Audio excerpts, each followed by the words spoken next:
So ito po ang PC Center at ako po si July, ang hubad yung technician. So bago po ito, bago pong project. So ito po ay makikita nyo motor.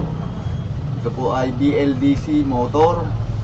Ito po ay originally ay nakalagay sa e-bike na kinonvert ng ating client para maging hydro generator. So technical specs po ng ating motor ay bago ang ating problema. Tech spec, ipataas ang sulat ko. Specs. Siya po ay 450 watts at 60 volts at 7.5 A. So kompleto yan. Siya po ay BLDC motor o yung tinatawag na brushless motor. So dalawang klase po ang basic na motor, isang brushless at saka isang brush motor. So ang brush motor po ay yung may commutator. So kung nakapagbukas na kayo ng mga dinamo ng laruan ng bata, may dalaw siya nakaipit na tanso. Usually ho tanso, tapos dito may carbon. Yung po yung nagse-separate sa positive at negative, yung po nagsusupply ng parang P ng pulse para mag-rotate yung motor nyo. So ito po naman ay wala siyang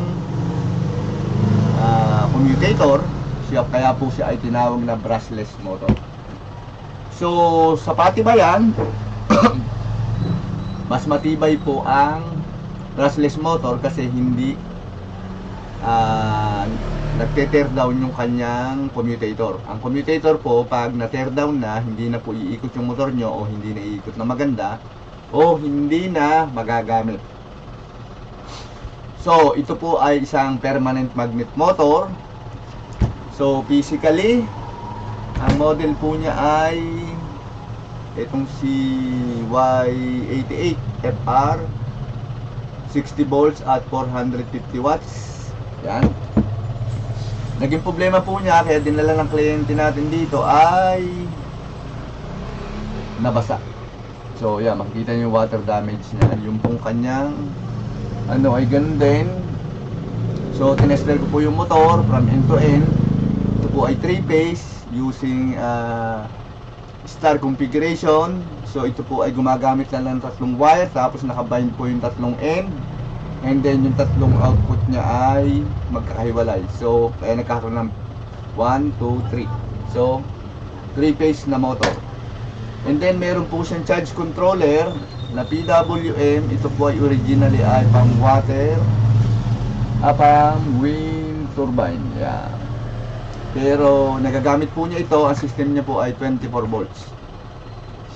So given the fact na ito ay usable, at ang naging problema lang po ay yung pagkakabasa, water damage.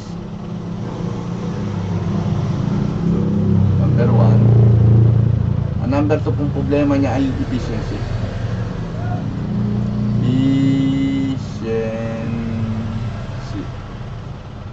Balik, ganun ang sulat ko. So yung efficiency po ay napakababa. So ang argumento niya po ay ito. Kung meron siyang 450 watts na motor at ito ay tumatakbo with ng 24 hours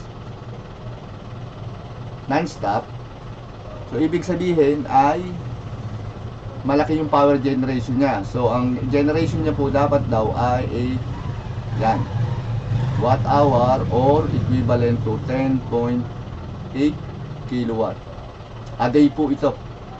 So dito lang po dagdagan ko, ito po ay around 3,000 RPM. So yan po ang kanyang argumento. So ang sagot ko naman po ay ang motor po ay para ding solar yan. May tinatawag na efficiency. Kung ang motor mo ay 450 watts, meron po ang motor usually na 50 to 60% efficiency. So kung 450 ang motor mo, yan po ay lalabas lang sa 50%, 0.50 times 0.50 watts efficiency. So lalabas po yan na 225 watt hour. 225 watts lang pala. Times 24 hours mo. Yan po ay lalabas na kalahati noong 1080 ay 5,400 watt hour. Yan. So, problema niya regarding sa RPM naman o doon sa 60 volts. Ay. So, lipat na po tayo ng screen. Burahin ko na to. Regarding sa 60 volts, ang pagpo-produce po o paggagawa ng hydro generator ay kailangan mong malaman muna ito. Unang-una, kailangan mong malaman yung specs ng motor mo. Tapos, ang isang basic na dapat mong malaman is yung RPM. Siyempre, yung voltage, ampere, wattage, kasama na po yun. Pero itong RPM po ay napakahalaga. Kasi yung RPM ang magde-dictate kung marireach mo ba yung maximum efficiency ng motor mo o hindi. So, kung 3,000 watt, 3,000 RPM, kailangan niyang umikot ng 3,000 para ma-provide niya yung 60 volts niya o yung maximum efficiency niya. So, pag na-reach mo na yan, magkakaroon ka ng 60 volts. So, solve na dapat ang problema mo. So, ang kanya pong system, sana wala na ako nakakalimutan, ay 24 volts. And then, sa 24 volts, kailangan mo makapag-produce ng charging voltage na 29.2 volts para ma-achieve mo yung charging voltage ng 24 volts na power bank mo. So, malinaw po yan. So, kung nakakapag-produce ka lang ng 30 volts under load, so, macha-charge mo yan pero hindi mo kayang punuin yan. So, dapat ang charging voltage mo is around 33 to 34 volts. Kung hindi mo ma-achieve yung 3,000 RPM mo,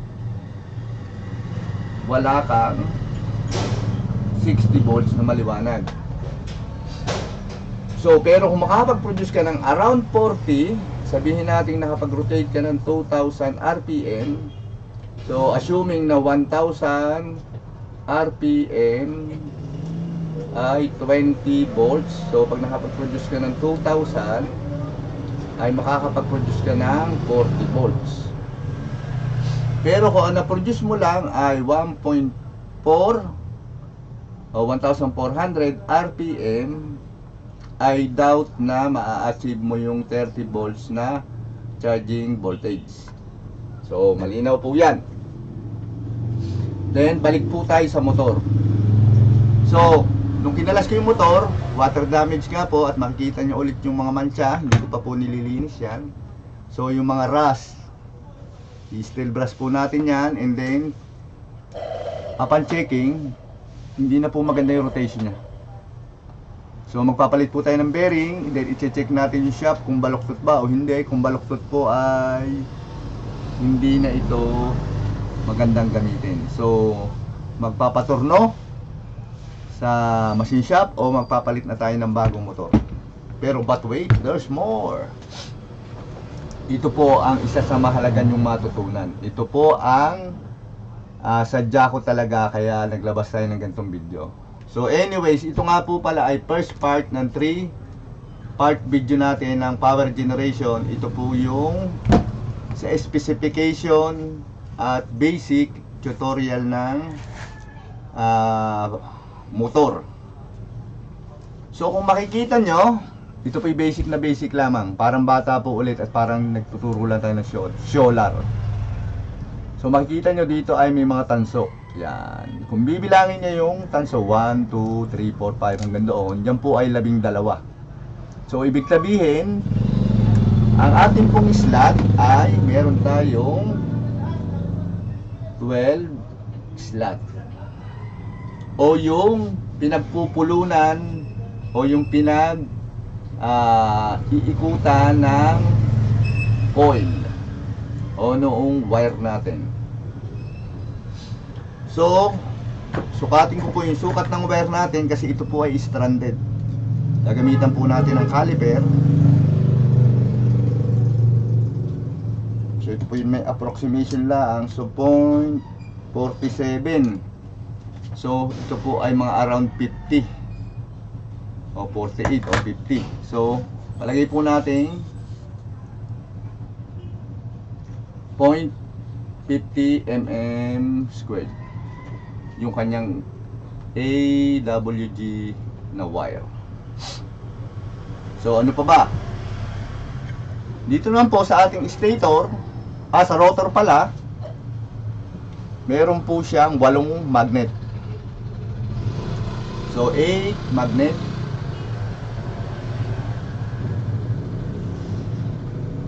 Ang alignment po nito ay 4 south, parang 4 series ni 4 north. Yan.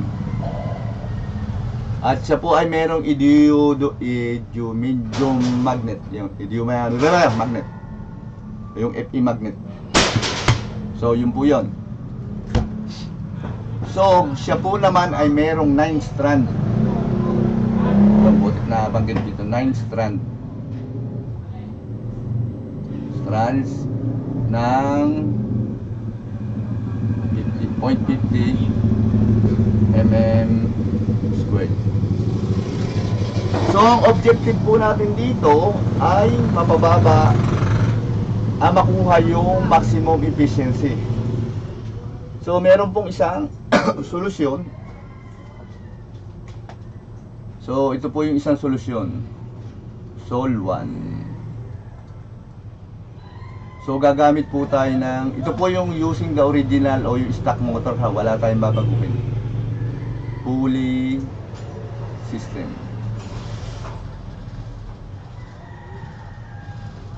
Na 100:1 o gagamit tayo ng 2-stage. Disclaimer lang po, hindi po tayo expert sa motor. Ako po yung nagre-rewind pero the same specs lang po yung nilalagay ko. Kung 0.50 ang aking kinalag, 9 strand din pong ibabalik ko at 0.50 rin siya. Wala pong modification. Bukod sa i-rewind mo lang yung motor para magamit ulit. 2-stage pulley system.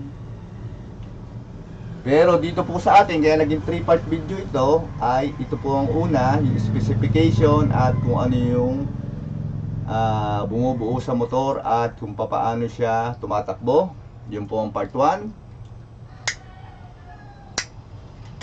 Ang part 2 po naman ay yung pag-rewind. At kung paano ni-rewind, anong configuration. Yun po, ang pangatlo po ay yung testing system na natin. Siguro po, ang testing system natin muna ay gagamit tayo ng barena o kaya dadalhin na talaga natin sa location mismo. So, hindi ko po nabanggit na ito po ay sa water wheel nakalagay. Yun. So, gagawa rin po tayo ng water wheel pero kailangan ma-achieve muna natin yung ating specific target. So, yan. Yan po ang unang solusyon. So, solution 2 ay hindi pala muna solution 2. Wait lang. Basta yung 1, solution 1 ay pulley system. Is 100:1 o yung multi-stage na pulley system. Ito po yung dalawa. Ito po ang itsura niya. Ito po yung nasa motor. Yan, kaya po may ganyan M. Tapos lalaki. Yun po yung pulley, malaking pulley. Tapos sa end po nung isang pulley ay meron naman pulley palaki ulit. Yan po yan, 2-stage pulley system. Tapos ito po ay nakakabit na doon sa water wheel. Yan, ganyan po yan. Para may idea lang kayo. So, ang pangatlo, original stock po ito. Stock motor without modification. Kaya inaccept ko po itong trabahong ito sa client natin ay magmo-modify tayo. Modification.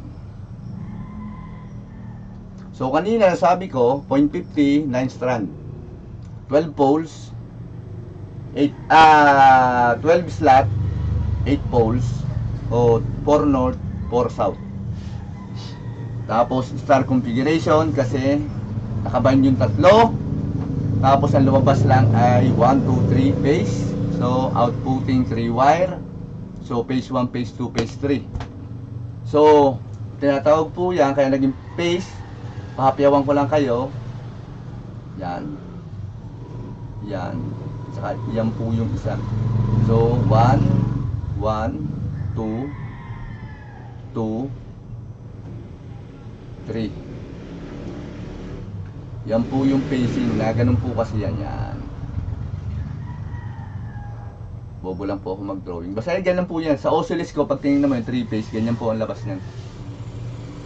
And then, yung modification po natin, remember, ang stock motor ay 60 volts at 450 watts at 7.5A at 3,000 RP.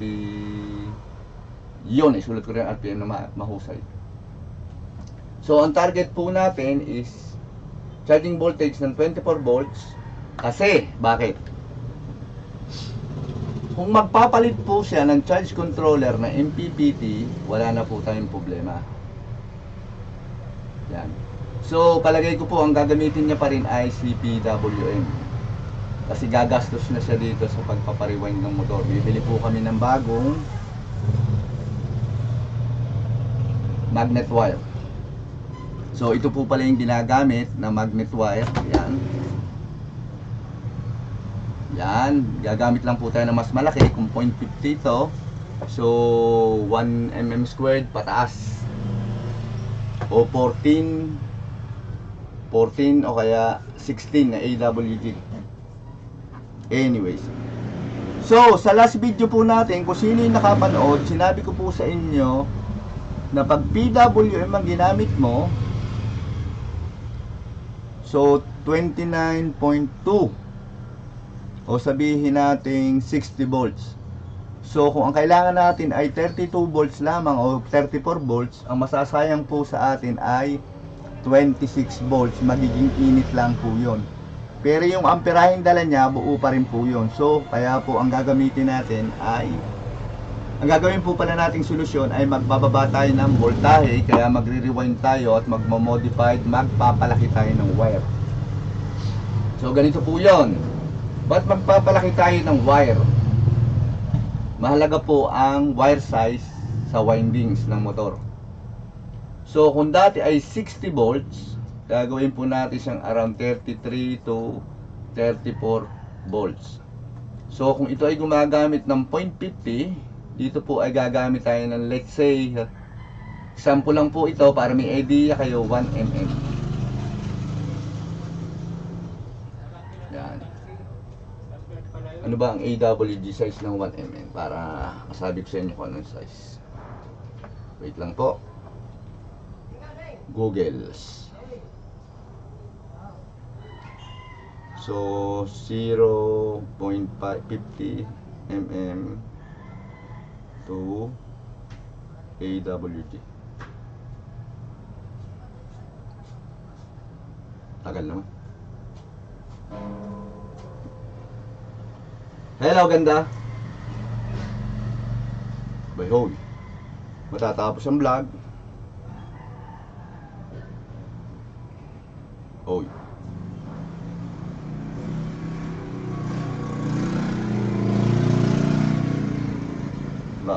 Nagkatagal. So 24 po. So ang 0.50 equals to hindi pala 24 AWG. Tandaan nyo po sa AWG o American Wire Gauge Standard, paglaki ng number, pagliit ng wire. Pagliit ng, halimbawa sabihin natin 2, paglaki ng wire.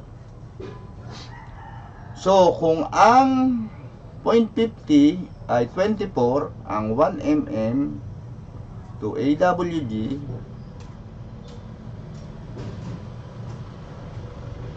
ay 18.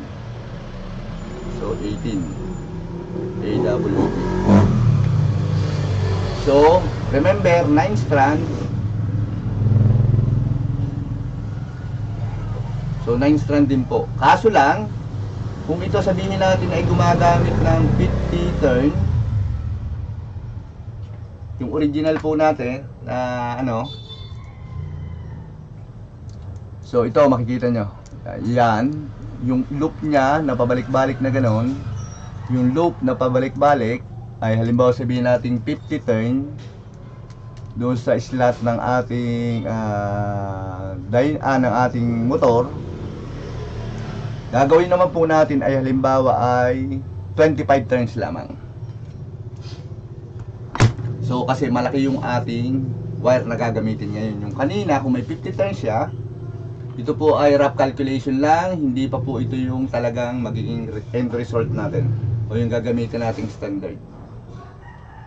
So ito po ay 1 mm.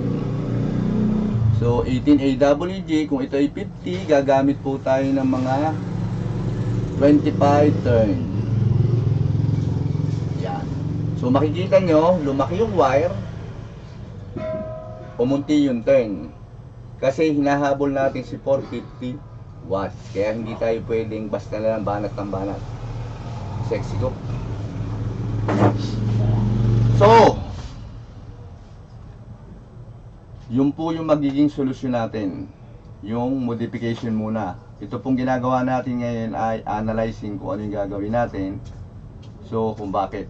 So si 0.50 times 9 strand, ito po ay nagke-carry ng mga 7.5A.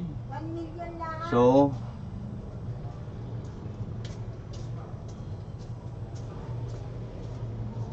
(7.5) divided by 9 is 0.83A o 83 milliampere. So kung 1 mm times 5 to 7 strand, kasi bababa po yan kasi malaki yung cross section. Explain ko sa inyo yung cross section mamaya. Wag lang akong mag-uulyanin. So papatak po yan ng mga 15A. Yan. So yung 15A, divide mo halimbawa sa 7, 15 divided by 7. So each strand ay magke-carry ng 2.14A. So kita niyo yung diferensya. Dito ay original 60 volts, dito ay naging 30 volts o 33 volts times mo si 2, so lalabas pa rin pa po siyang 60, parang ganon. So dyan po ay maliwanag na parang series po ito, ka parallel ito sa solar. So pag nag series ka, tataas ang iyong output ng voltage. So dito naman, pag lumiit yung wire mo, tataas yung voltage mo dito sa windings natin. Pag nilakihan mo yung wire, ginawa mong 1 mm naman, o baba yung voltahe mo, tataas yung amperahe mo. So ganun din po, solar na solar. So kaya ako ini-explain sa inyo ito ay para hindi kayo blanco, o para may alam kayo sa ating ginagawa. Hindi lang puro solar, marami pong source ng green energy. Sa paggagawa po ng hydro generator, maraming klase po yan. May Pelton, may Francis, may Turgo, may Tesla, mayroong helical, mayroong screw type, mayroong pa pong tidal energy, mayroong pa pong yun o, yung nagmumura pa. So ito po, yan, nawala po ako. So po yung mga type. So marami pong type ng hydro, ito po yung pinaka-basic. Para kung magmamodify kayo ng motor o magre-rewind kayo ng sarili nyo, may idea po kayo at meron kayong basis. So, smaller wire,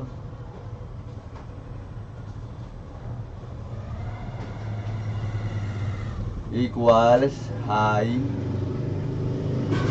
voltage. Pero, yung kanyang current o yung amp niya ay liliit, small. Ibig sabihin, makakapag-carry rin siya ng small. Pero big wire o yung AWG mong gagamitin from 0.50 to 1 mm na magiging 18 ay magiging low voltage, higher amp. Pero at the end of the day, yung 450 watts mo, yung pa rin yung total mo. Kaso lang less efficiency ng 50% is sa 225 pa rin siya. Pero ito yung ating kinukuha at ang target natin ay mapababa si voltage na around 34 volts, amps na around 15A, at saka ito yung mahalaga, RPM na 1,000 to 1,500 RPM. Kasi pag nakuha po natin ito, again, ang ating pong source ay irrigation. So irrigation po ay usually ay 100 liters per seconds. So, yan po yung mga secondary na irrigation canal. Tapos ang ating device ay water wheel. Oh, ang LBC ko dumating na, poging-pogi. Maaga na naman siya. Umaaga ang LBC. Huwag mo sabihin, boss, meron pang babayaran. Wala. Oh, yan, matino-tino. Thank you, boss. Okay, magmamadali na po tayo at dumating na ang LBC natin.